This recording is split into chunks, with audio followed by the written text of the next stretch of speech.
घी डाल करके वाला नारियल लिया। तो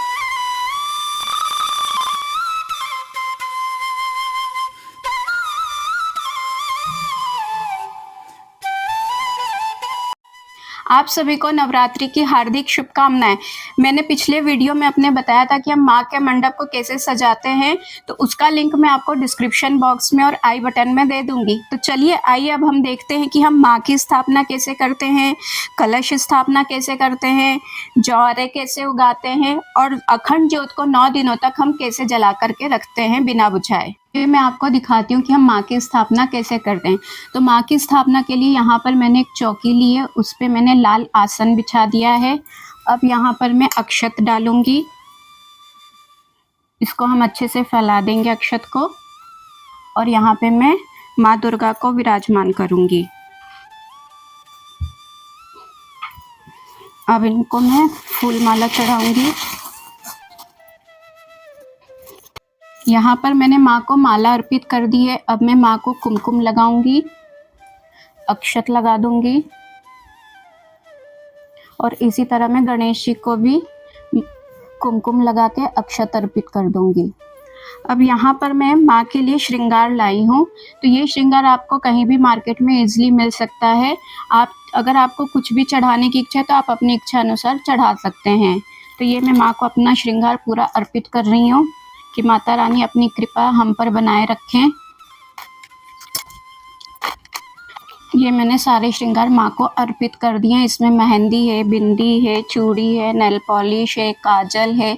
जो एक हम लेडीज़ों का 16 श्रृंगार होता है ना, वही एक तरीके से है जो कि मैंने माँ को अर्पित किया है। अब यहाँ पे मैं कलश स्थापना करूँगी। तो कलश स्थापना के लिए मैंने एक कलश लिया है, उस पर मैंने कलावा बांध दिया है और स्वास्तिक बना लिया है। अब इसमें मैं 1 रुपये का सिक्का डालूंगी। अगर आपके पास 1 रुपये का सिक्का नहीं है तो आप 2 रुपये का भी डाल सकते हैं। अब यहाँ पे मैं इस कलश स्थापना से पहले मैं वहाँ पर अक्षत रखूँगी, उसको अच्छे से फैला दूँगी चारों तरफ, और यहाँ पर मैं कलश को रख दूँगी। अब इसमें मैंने गंगा जल डाल दिया। अब इस कलश को मैं जल से पूरा भर दूँगी।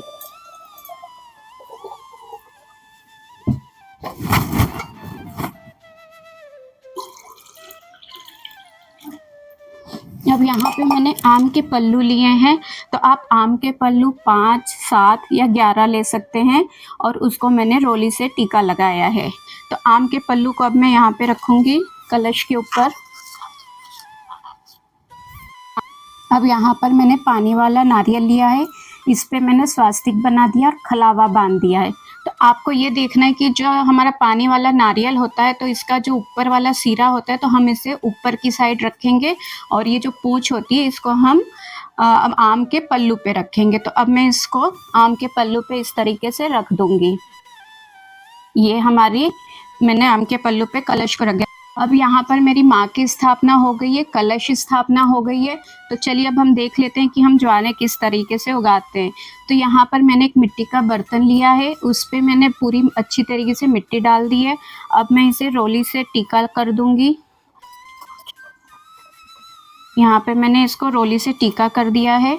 अब ये मैंने जौ लिए जिसको मैंने रात भर पानी में भिगो करके रखा है। अब ये मैं इसके ऊपर डाल दूंगी अच्छे से चारों तरफ से। इसको खूब अच्छे से फैलाना है कि हम जिस तरीके से इसको डालेंगे तो उस तरीके से हमारी ये ज्वारें उगेंगी। तो ये बोला जाता है कि जितनी अच्छी हमारी ज्वारें उगती है तो माता उतनी ही प्रसन्न होती हैं।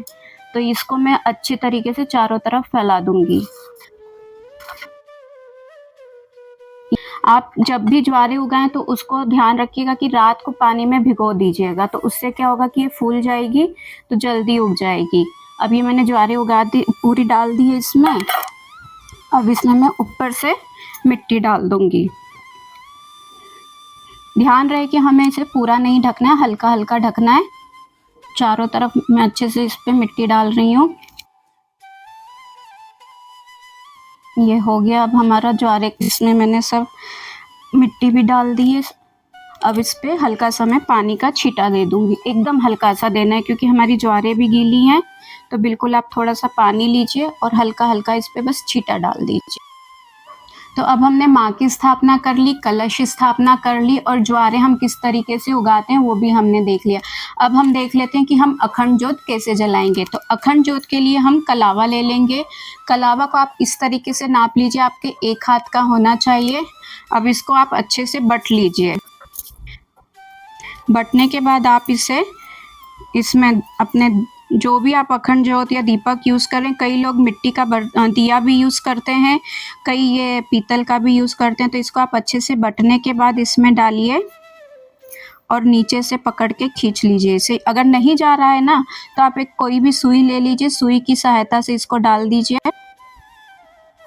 अब यहाँ पर मैंने अखंड ज्योत ली है, उसमें मैंने बत्ती डाल करके और उसको पूरा तेल से भर दिया। आप चाहें तो घी का भी यूज़ कर सकते हैं।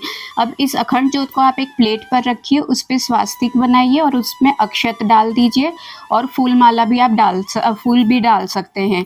और अब अखंड ज्योत को हम जब प्रज्वलित करेंगे तो उससे पहले हम एक फूल लेंगे, उसको हम गंगा जल में डाल करके सारे भगवान को अच्छे से स्नान करा देंगे।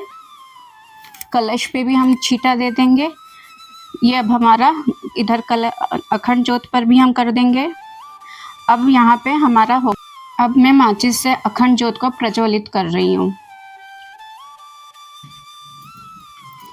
और यहाँ पर मैंने एक ये स्टैंड लिया है, तो इससे मैं दिए को ढक दूँगी, तो फैन वगैरह अगर चलता है तो दिया बुझने का डर नहीं रहेगा। अब यहाँ पर मैं माँ को भोग अर्पित कर दे रही हूँ और धूप बत्ती अब मैं लगा दूंगी। तो इस तरीके से आपने देखा कि नवरात्रि की पूजा कितने आसान तरीके से हमारी पूरी हो गई है। तो आपको ये पूजा विधि कैसी लगी कमेंट करके बताइएगा। जय माता दी, हैप्पी नवरात्रि आप सभी को। माता रानी आप सब पर असीम कृपा बरसाए।